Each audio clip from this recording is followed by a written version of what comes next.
ठीक है, तो आज हम पढ़ते हैं नरेशन। नरेशन में मुख्य रूप से हमको फोकस करना है कि नरेशन बनते कैसे हैं, नरेशन होते क्या है। एक्चुअली नरेशन ट्रांसफॉर्मेशन के तहत आते हैं। समझा? अपना अपना कॉपी निकाल लो, जैसे जैसे हम बताते जाएंगे अपना एक यूज करते जाओ।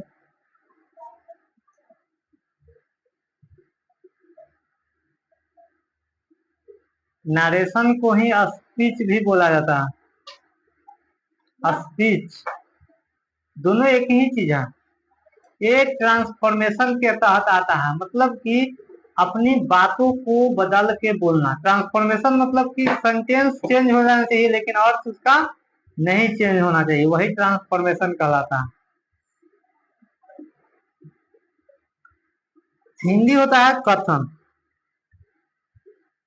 कथन, ठीक है। नरेशन में अर्थात कथन, कथन यानी कि कोई भी चीज, जैसे हम कहते हैं राम बाजार जाता है, ठीक है, तो लिख देते हैं राम गोज टू मार्केट, ठीक है। लेकिन जैसे ही हम ये बोले कि राम बाजार जाता है, तो क्या यहाँ पे हम बोल सकते थे ना कि मैं कहता हूं कि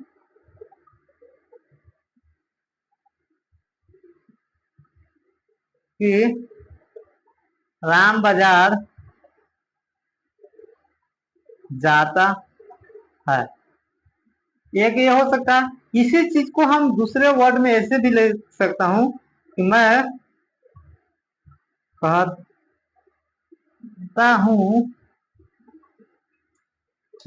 हूं। और हमारा जो कथन है, क्या कथन है, तो हमारा कथन यह है कि राम बाजार जाता है। राम बाजार जाता है, ठीक है। तो ये हमारा क्या हुआ, नरेशन। इसी चीज को हम कथन कह रहे हैं, यानी कहने वाला कोई और होता है और बात किसी और के लिए कहा जाता है, या तो खुद के लिए भी कहा जा सकता है। लेकिन इसमें दो पार्ट्स में बटे होते हैं। सेंटेंस जो होते हैं दो पार्ट्स में, एक होता है डिपेंडेंट, एक होता है इंडिपेंडेंट। आता है ना, हाँ, इन्वर्टेड कॉमा जो है ना, इसके बदले ये है इनडायरेक्ट। इनडायरेक्ट और इनडायरेक्ट है, इनडायरेक्ट इंग्लिश डायरेक्ट पड़ता है ना। हाँ, ये है डायरेक्ट। डायरेक्ट, ठीक है। डायरेक्ट, हाँ, तो ये डायरेक्ट और इनडायरेक्ट है। तो हम यहाँ देखते हैं,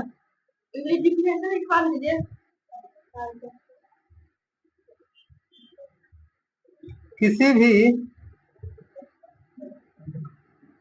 बात को कहने या बोलने का दो तरीका है। किसी भी बात को कहने या बोलने का दो तरीका। नरेशन चल रहा है, आओ बैठो और क्लास कंटिन्यू करो। किसी भी बात को कहने का दो तरीका है। पहला है डायरेक्ट मेथड। डायरेक्ट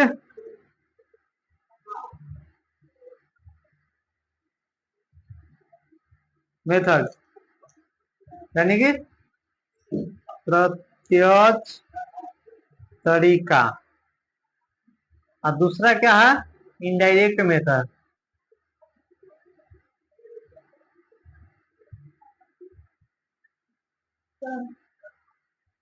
अप्रत्यक्ष तरीका, ठीक है।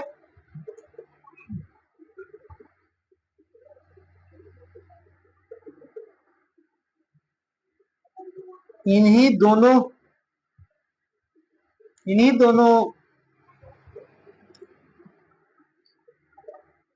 मेथड को नरेशन कहा गया है। नरेशन या स्पीच कहा गया है। इन्हीं दोनों मेथड को क्या कहा गया है, नरेशन या स्पीच। समझे? कोई भी चीज को हम कहेंगे तो दो तरीका से कहेंगे, एक डायरेक्ट उसको बोल देंगे तो दूसरा इनडायरेक्ट बोलेंगे। दोनों में बात एक ही चीज कहे जाएंगे, लेकिन बोलने का थोड़ा सा तरीका अलग होता है ना। अब देखते हैं नरेशन, कुछ एग्जाम्पल देखते हैं। Example, Ram says he is a good boy। He is a good boy. Ram कहता है कि वह एक अच्छा लड़का है। ये क्या हो, राम इसका हिंदी हुआ, राम कहता है इन्वर्टेड कुमा वह एक अच्छा लड़का है, इन्वर्टेड कुमा। ये तो डायरेक्ट हो गया, ठीक है। इनडायरेक्ट में इसी को करेंगे तो क्या हो जाएगा, Ram says that he is a good boy. Ram कहता है कि वह एक अच्छा लड़का है। राम कहता है कि वह एक अच्छा लड़का है। यहाँ जो की लगाए तो इस सेंटेंस को बोल रहे हैं वही, लेकिन थोड़ा सा चेंज करके। एक और दूसरा सेंटेंस देखते हैं, Mohan says to you inverted comma I am your brother. Mohan Mohan तुमसे कहता है, मोहन तुमसे कहता है इन्वर्टेड कॉमा मैं तुम्हारा भाई हूँ। ये हो गया मेरा डायरेक्ट। डायरेक्ट को डी से कर देते हैं, इनडायरेक्ट को आई से करेंगे, ठीक है। ये डी है, ये आई, यहाँ पे है डी, ये भी डी है, ये भी डी है, ये आई है, इनडायरेक्ट है, ठीक है। इसको कैसे बनाएंगे, मोहन टेल्स यू दैट, एक आई को हम प्रोनाउन को चेंज करेंगे, ही इज योर ब्रदर। इसका हिंदी हुआ, मोहन कहता है, मोहन तुमसे कहता है, सॉरी, मोहन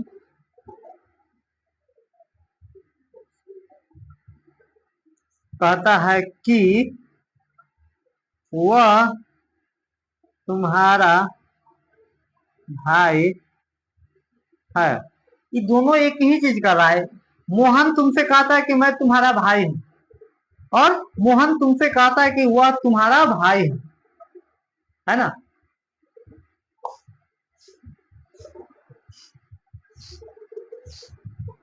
तो दोनों सेंटेंस का कहने का मतलब एक ही है और समझने का मतलब एक ही है, लेकिन कहने का तरीका अलग अलग है। एक डायरेक्ट कर रहा है, घुमा फिरा नहीं, डायरेक्ट सीधे कह रहा है। इसमें को कहने में आसान पड़ रहा है कि मोहन कहता है कि मैं तुम्हारा भाई, मोहन कहता है मैं तुम्हारा भाई हूँ।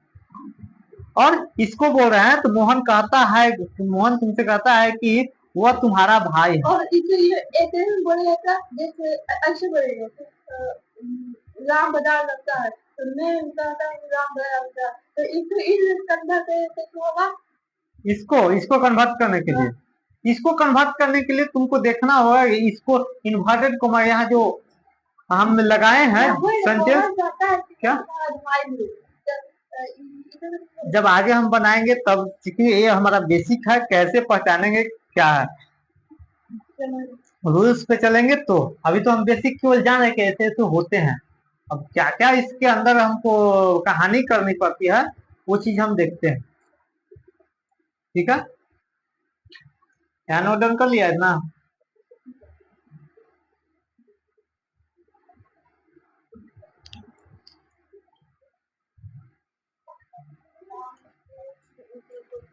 हो गया इतना। दूसरा पेज करें, दूसरा पेज करते हैं।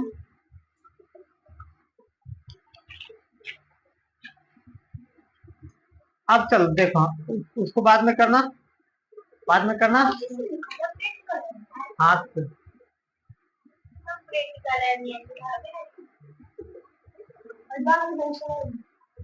हाँ दूसरा देखो, अब हम देखते हैं जब हम समझ गए कि क्या होता है नरेशन या स्पीच, तो उसके बाद हम ये समझते हैं कि स्पीच को बनाने के लिए, समझने के लिए हमको किन किन बातों का ध्यान देना होगा।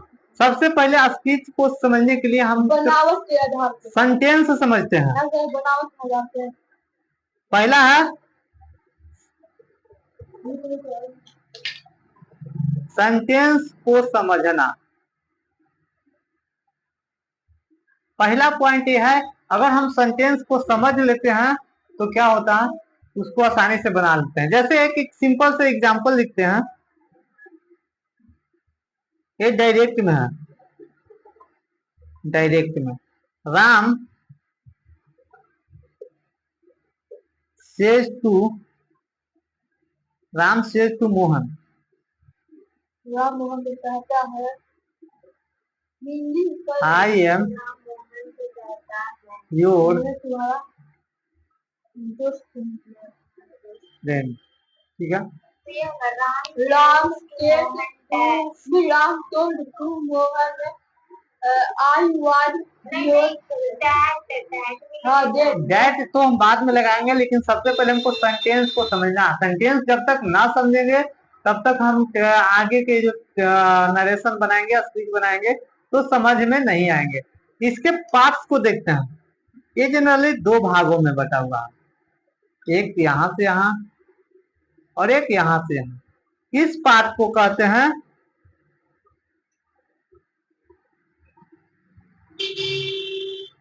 रिपोर्टिंग स्पीच, रिपोर्टिंग स्पीच, और इस पार्ट को कहते हैं रिपोर्टेड स्पीच।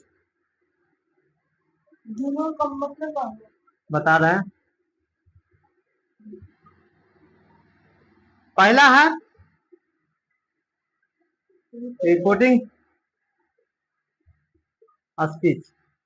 कभी सुने हो कि न्यूज़पेपर सुनते हो, न्यूज अखबार, कभी न्यूज चैनल वाले देता है तो लास्ट में कहता है रिपोर्टिंग बाय, कोई नाम लेता है, मोहन, सोहन, गीता, है ना।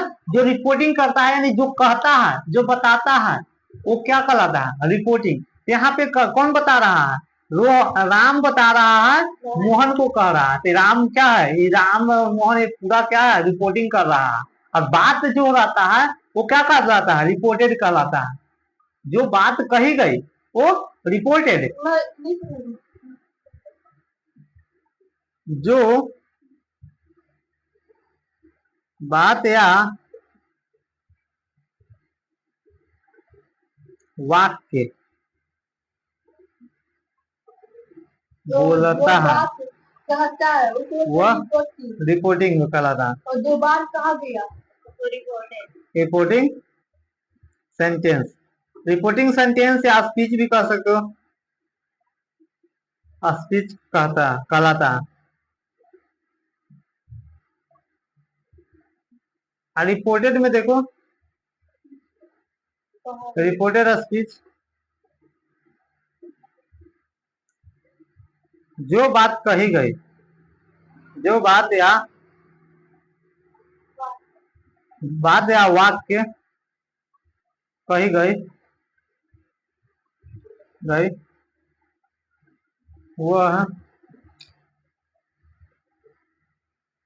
रिपोर्टेड स्पीच होते हैं।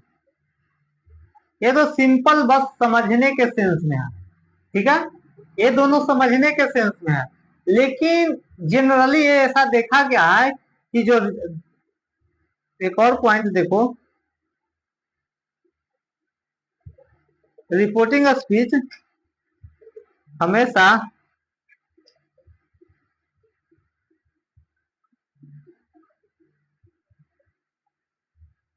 इन्वर्टेड कॉमाज के बाहर रहते हैं। हाँ, जैसे कि रिपोर्टिंग स्पीच है जो हमेशा इन्वर्टेड कॉमाज के बाहर रहते हैं, लेकिन इन फ्यूचर में कभी कभार आपको मिल जाएंगे कि रिपोर्टिंग स्पीच के कुछ भाग इसमें चले जाते हैं, तो उसको खोज के निकालना पड़ता है, ढूंढ ढूंढ कर, है ना। कुछ भाग चले जाएंगे तो उसको ढूंढ ढूंढ कर निकालना पड़ेगा। लेकिन सामान्य तौर पे ऐसा देखा गया है कि हमेशा ये इन्वर्टेड कॉमा के बाहर रहते हैं।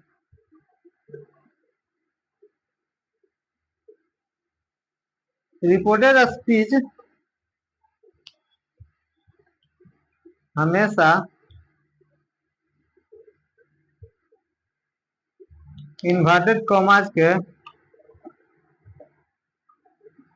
समझ नहीं आ रही अंदर रहता है। ये दो बात समझ में आई। सबसे इम्पोर्टेंट बात है ए वाला और ए वाला, इसको पे ध्यान दो ना दो कोई बात नहीं, लेकिन ए और ए बात पे ध्यान देना बहुत जरूरी है। इसी से आपको नरेशन बनाने समझ में आएंगे, कैसे बनते हैं, कैसे क्या होते हैं। समझ में आया? आगे आगे देखते हैं इसमें। अब हम देखते हैं कि रिपोर्टिंग दोनों के बारे में अंदर के बात को देखते हैं। आते हैं रिपोर्टिंग में, रिपोर्टिंग स्पीच। रिपोर्टिंग स्पीच में जैसे कि एग्जांपल लिए थे, राम सेज टू मोहन, लिए थे ना। तो रिपोर्टिंग स्पीच में जो हुआ मेरा, सेज टू मोहन, इसमें हमारा जो ए राम है अर्थात सब्जेक्ट है, ये क्या है वर्ब, और ये क्या है ऑब्जेक्ट। इसी सब्जेक्ट को कहते हैं रिपोर्टिंग सब्जेक्ट, इस वर्ब को कहते हैं रिपोर्टिंग वर्ब, और इस ऑब्जेक्ट को कहते हैं रिपोर्टिंग ऑब्जेक्ट। ये सारे चीज इसका हिस्सा हो गया। समझ में आया? चलो नेक्स्ट देखते हैं।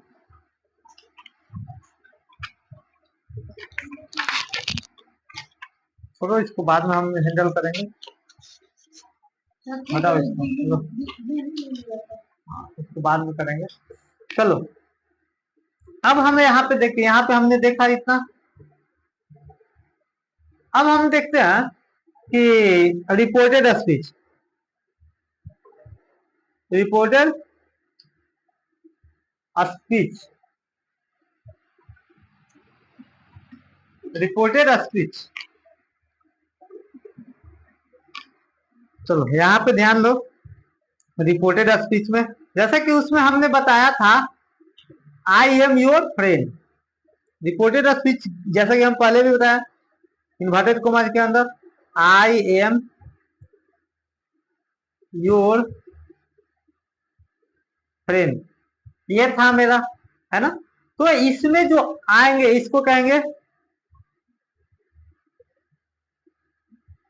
Reported subject, subject. ये जो है जो वर्ब है, भले से हेल्पिंग वर्ब है तो हेल्पिंग वर्ब है तो हेल्पिंग वर्ब रहेंगे, कोई दिक्कत ना है। रिपोर्टिंग रिपोर्टेड वर्ब,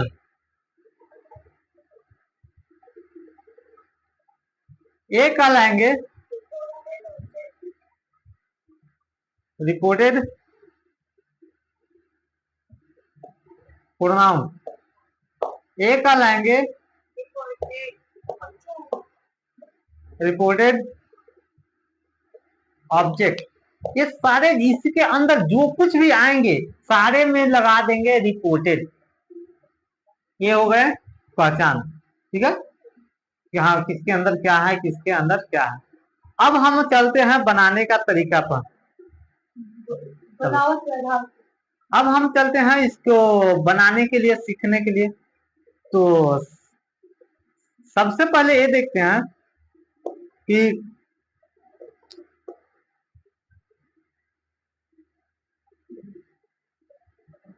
ये जो होते हैं इसके अंदर कोई भी मान लो कि चीज है, तो ये दोनों को कहते हैं हम लोग इन्वर्टेड कॉमास, कॉमास, ठीक है, समझे। इन्वर्टेड जब हम डायरेक्ट से इनडायरेक्ट बनाने के लिए सबसे पहले स्टेप, अब लिखते हैं रूल्स। डायरेक्ट से इनडायरेक्ट बनाने का सामान्य नियम, नियम, ठीक है। पहला नियम यह है इन्वर्टेड कोमा को, इन्वर्टेड कॉमा के स्थान पर डैश का प्रयोग करते हैं।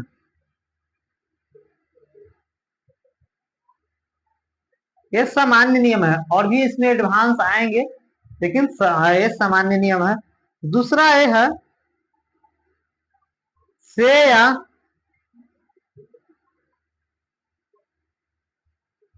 से टू या से टू या से टू को टेल्स में बदल देते हैं। ये हो गए। तीसरा नियम ये कहता है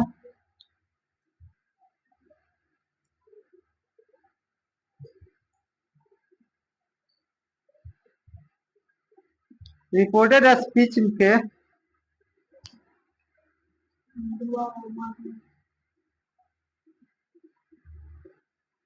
प्रोनाउंस को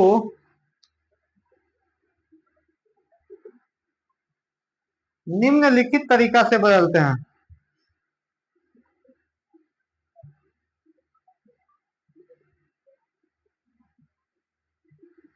हाँ, निम्नलिखित तरीका वो क्या है, तो उसको ध्यान देते हैं। वो तरीका है SON बटा 1 2 3। अब यहाँ पे हम इस सब के बारे में एक्सप्लेन करते हैं। एस मतलब होता है सब्जेक्ट, सब्जेक्ट, ओ मतलब ऑब्जेक्ट, और एन का मतलब होता है नो चेंज। एक का मतलब होता है फर्स्ट पर्सन, दो का मतलब होता है सेकंड पर्सन, तीन का मतलब होता है थर्ड पर्सन, तीन का मतलब होता है थर्ड पर्सन। जो ये मेरा फर्स्ट पर्सन अगर रिपोर्टेड स्पीच में अगर फर्स्ट पर्सन हो जाए, रिपोर्टेड स्पीच में फर्स्ट पर्सन हो जाए, तो उसको रिपोर्टिंग स्पीच के रिपोर्टिंग सब्जेक्ट के अनुसार बदलते हैं। नेक्स्ट में देखते हैं।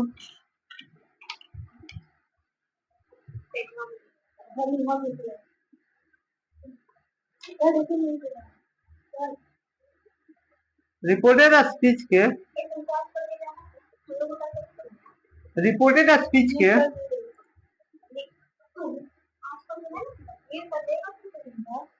फर्स्ट पर्सन को, पर्सन को रिपोर्टिंग सब्जेक्ट के अनुसार सार बदलते हैं। आगे देखो,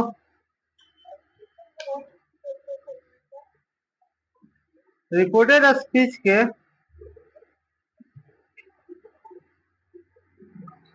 सेकंड पर्सन को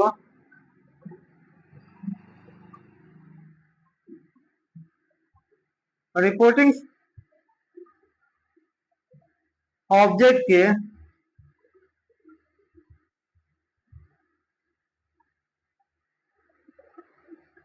साथ बदलते हैं।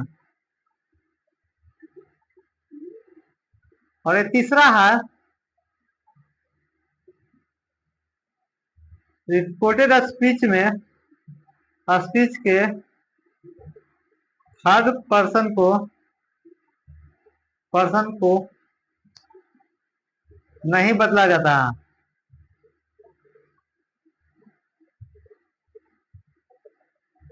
ये हमारे सामान्य नियम है। इस सामान्य नियम के तहत हम बहुत सारे नरेशन को सोल्व करेंगे। अब केवल हम एग्जाम्पल को देखेंगे और आज की क्लास में केवल एग्जाम्पल देखेंगे और इससे रिलेटेड प्रॉब्लम्स देखेंगे, कैसे कैसे प्रॉब्लम आते हैं, कैसे कैसे इसको डील करते हैं, क्या क्या प्रॉब्लम आ सकते हैं। तो एग्जाम्पल देखते हैं। अब मेरा कहानी हो गया खत्म, अब है एग्जाम्पल। ठीक है, जैसे राम सेज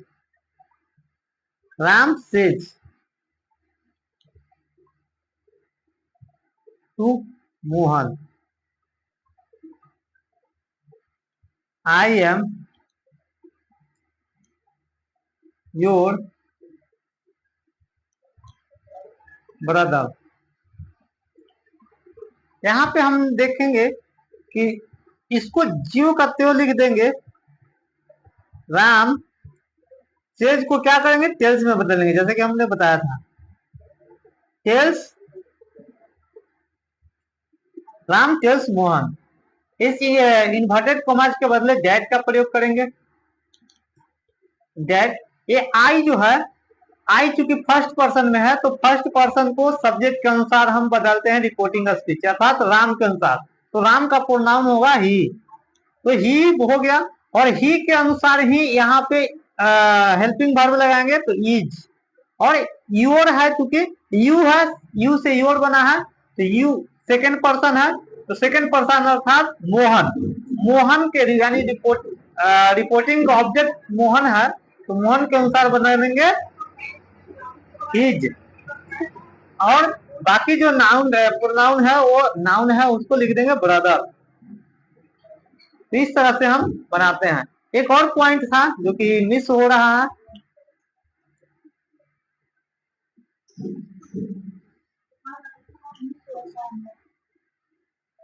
जब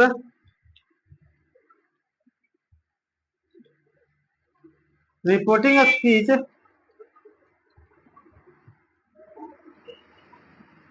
प्रेजेंट टेंस या फ्यूचर टेंस में हो तो रिपोर्टेड स्पीच का सेंटेंस का टेंस नहीं बदलता है।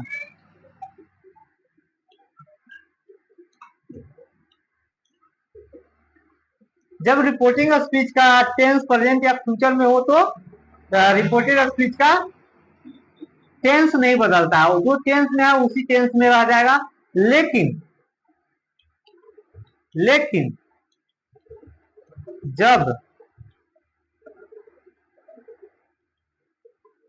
रिपोर्टिंग स्पीच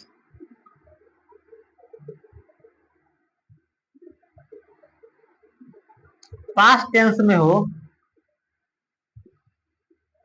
तो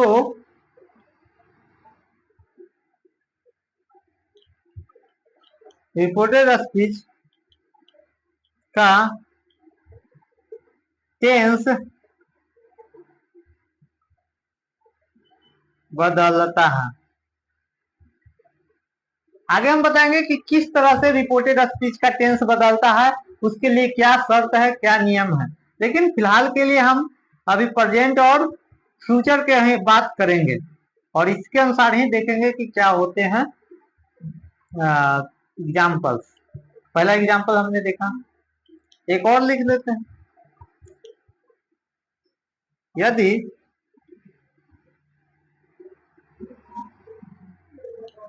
रिपोर्टिंग स्पीच में ऑब्जेक्ट ना हो तो अपने अनुसार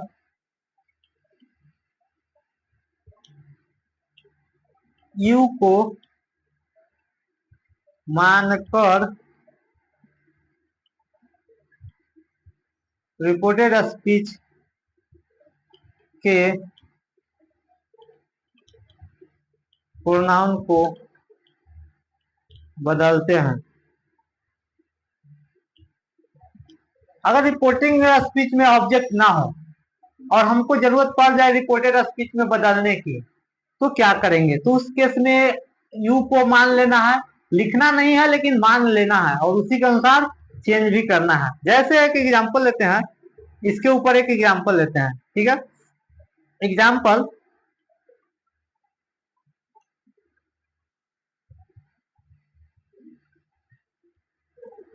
यू से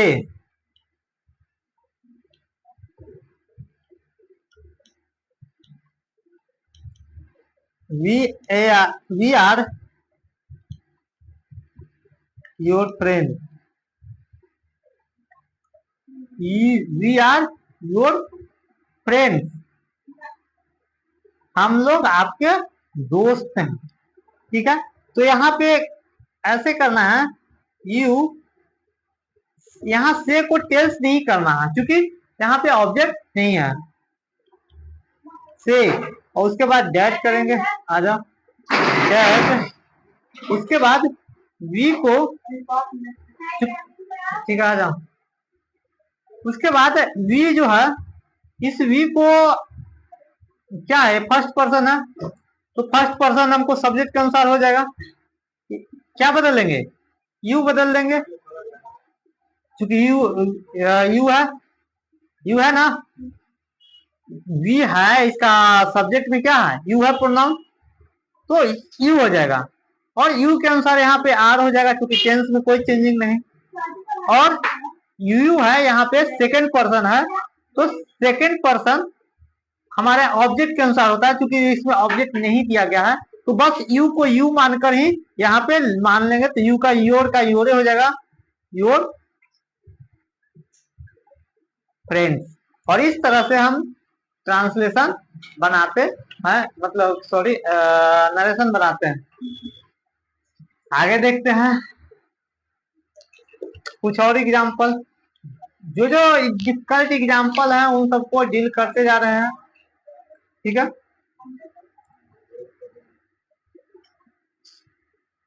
एग्जाम्पल देखते हैं, अब केवल एग्जाम्पल इनको देखना है। राम आस्क टू मोहन,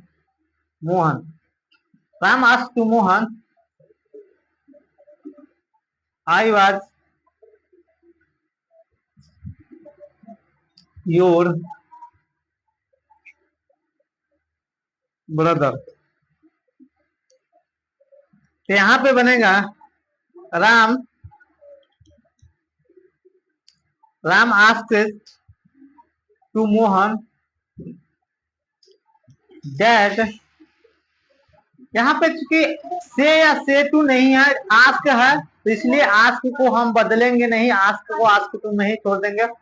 और उसके बाद इन्वर्टेड कॉमा के बदले दैट, और आई फर्स्ट पर्सन है तो फर्स्ट पर्सन के अनुसार, सब्जेक्ट के अनुसार, राम है तो राम के अनुसार ही, और ही के अनुसार वाज हो जाएगा, तो वाज, और यू है, यू सेकंड पर्सन मोहन है तो मोहन के अनुसार हिम, हिज, अब ब्रदर हो जाएगा। अब नेक्स्ट स्टेप चलेंगे, वो भी आएंगे, लेकिन अभी फिलहाल बेसिक ग्रामर का एक्सरसाइज बनाओ, उसको डील करो, ठीक है।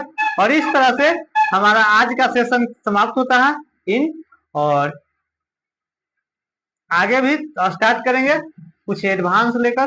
टास्क आप लोग को मिल जाएंगे।